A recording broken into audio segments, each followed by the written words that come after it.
Como preparar um sucessor em apenas 90 dias? Nesse vídeo eu vou te dar um passo a passo de como estruturar uma sucessão rápida e eficiente. Se você trabalha numa empresa familiar, faz um favor para você mesmo. Não assista esse vídeo sozinho. Se em algum momento você pensar em alguém da sua família ou da sua empresa, já manda esse vídeo para essa pessoa. Porque o que eu vou falar aqui é exatamente o que está quebrando algumas empresas familiares por dentro e de uma maneira muito silenciosa. Agora presta atenção nisso. A maioria das empresas familiares não quebra por conta de concorrência, de mercado, por conta de crise. Geralmente elas quebram porque o sucessor nunca foi preparado para de fato assumir. E o mais perigoso é que quando isso acontece, geralmente as pessoas na empresa estão pensando assim, bom, isso está tudo bem, tudo está funcionando, a gente está pagando as contas, mas no final das contas a gente tem ali um sucessor que não está preparado. E isso acaba tornando a empresa instável. O sucessor até está ali dentro, ele participa das decisões, ele está ali no dia a dia, mas no fundo ninguém sabe exatamente até onde ele pode ir, o que ele pode decidir, quais são as suas atribuições de verdade. Isso acaba criando uma espécie de limbo, uma dúvida na cabeça das pessoas. E essa dúvida, esse limbo, acaba se tornando eventualmente um conflito internamente. Sucessão não é um evento. Guarda essa frase, porque ela muda tudo. Sucessão não é um evento. Não é o dia que alguém troca de cadeira, não é o dia que o fundador anuncia que vai sair para se aposentar. Sucessão é um processo. E toda empresa que trata a sucessão como evento está sem perceber empurrando um problema de hoje lá para frente. E eu escuto muito isso. Não, ainda não é momento da gente falar sobre isso, calma, ainda não está pronto, vamos com calma, vamos pensar nisso mais para frente. O problema é que o tempo passa, né? O fundador continua centralizando todas as decisões e o sucessor continua numa posição meio frágil ali. Ele nem está mandando de verdade, mas também não está aprendendo de verdade. E quando acaba chegando em algum momento crítico, todo mundo acaba descobrindo que a sucessão, na verdade, nunca ocorreu. Daqui a pouco eu vou te mostrar exatamente onde esse processo costuma quebrar e por que as empresas boas entram numa guerra familiar, mesmo tendo dinheiro, mercado e até produto.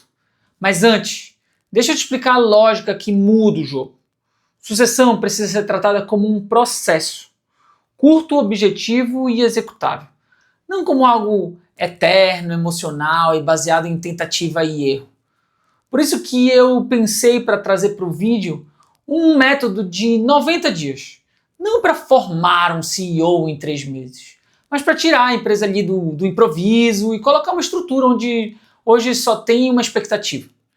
Os primeiros dias, o foco não é performance, crescimento ou até uma governança.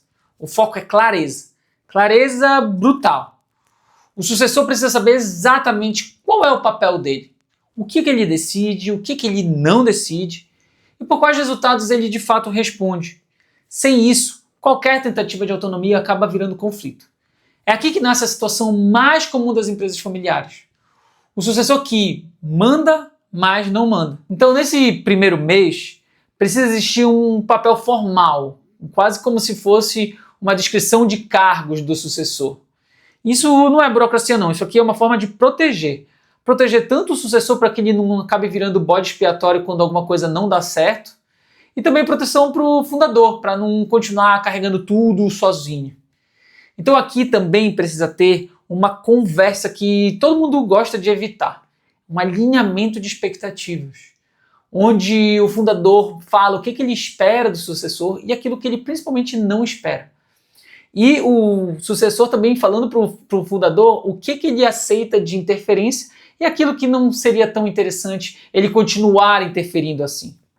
Outra coisa muito importante dessa primeira fase é que o sucessor precisa ser dono de alguma coisa real, algum tipo de responsabilidade, uma área, ou um processo, ou um resultado. Porque se o sucessor que não é dono de nada, nunca vai ser visto como líder. Ele acaba virando alguém num treinamento eterno. E treinamento eterno acaba não dando autoridade. Então, se essa primeira fase não for bem feita, e é exatamente aqui que as empresas, a maioria, pensa que está avançando, quando na verdade só está girando em ciclos. Na segunda fase, que aqui para o nosso vídeo seriam entre os dias 31 e 60, a pergunta muda completamente. Agora a gente não quer mais saber quem ele é, a gente quer saber como ele decide. E aqui entra gestão, aqui entra método. O sucessor precisa parar de decidir na base do instinto, começar a decidir com base em dados. E não precisa de nada muito sofisticado não. De 3 a 5 bons indicadores resolvem mais do que 90% da maioria das empresas. E a gente precisa ter também uma rotina clara de acompanhamento. Reuniões mensais, com pauta, com números e com decisões registradas. É muito importante registrar decisão dentro de empresa familiar, porque decisão sem registro acaba se tornando opinião. E opinião na empresa familiar acaba se tornando uma disputa de poder. E precisa existir um mínimo de visão financeira, porque decidir sem olhar o dinheiro é decidir no escuro. Aqui acontece um erro clássico. A empresa dá muita autonomia e acaba deixando isso sem critério, ou cria controle demais e acaba não soltando nada. E autonomia sem métrica vira risco, e métrica sem autonomia vira teatro. O equilíbrio entre essas duas coisas é o que constrói maturidade no sucessor e confiança no fundador. E daqui a pouco eu vou te explicar por que muitas empresas acham que deram autonomia, mas na prática só criaram mais confusão. E por que isso costuma explodir justamente quando o fundador está começando a tentar se afastar. Na terceira fase, entre os dias 61 e 90, o foco é apenas um: legitimidade. O sucessor precisa entregar algo que seja viável para a empresa. 1 ou 2 projetos de impacto rápido. Algo que resolva algum problema real e tenha algum resultado claro. Não é sobre fazer muita coisa. É sobre fazer a coisa certa e mostrar que sabe conduzir. E aqui entra uma parte que quase ninguém trabalha bem: comunicação.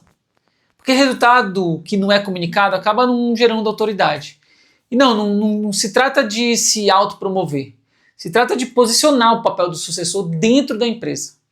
E depois disso, feedback do fundador e da equipe. O sucessor precisa saber onde é que ele está acertando e onde é que ele precisa ajustar. E nesse momento, alguma coisa precisa acontecer de forma consciente. As interferências do fundador têm que começar a diminuir. Porque a autoridade ela não se herda, ela se constrói na base de clareza, entrega e consistência. Quando isso acontece, a empresa começa a olhar o sucessor de outro jeito. Não como o filho do dono, mas como alguém que decide, responde e sustenta o resultado. Quando esse processo não acontece, o filme é sempre o mesmo. Um sucessor inseguro e o fundador exausto. E uma empresa totalmente dependente de pessoas-chave. E a empresa que depende de algumas pessoas acaba tendo muitas dificuldades. Então, preparar um sucessor não é acelerar o futuro, é reduzir risco e proteger a empresa, a família e o legado. Então, antes de pensar num anúncio, cargo ou transição oficial, a pergunta certa é outra. Onde é que estão os ruídos hoje? Onde é que falta clareza? Onde é que tem um risco escondido? Porque sucessão mal feita não dá problema na hora. Ela acaba cobrando a conta depois. Então, se esse vídeo fez sentido para você, me segue, compartilha esse vídeo, se inscreve no canal. Porque eu falo sobre isso o tempo todo. Porque legado não se improvisa.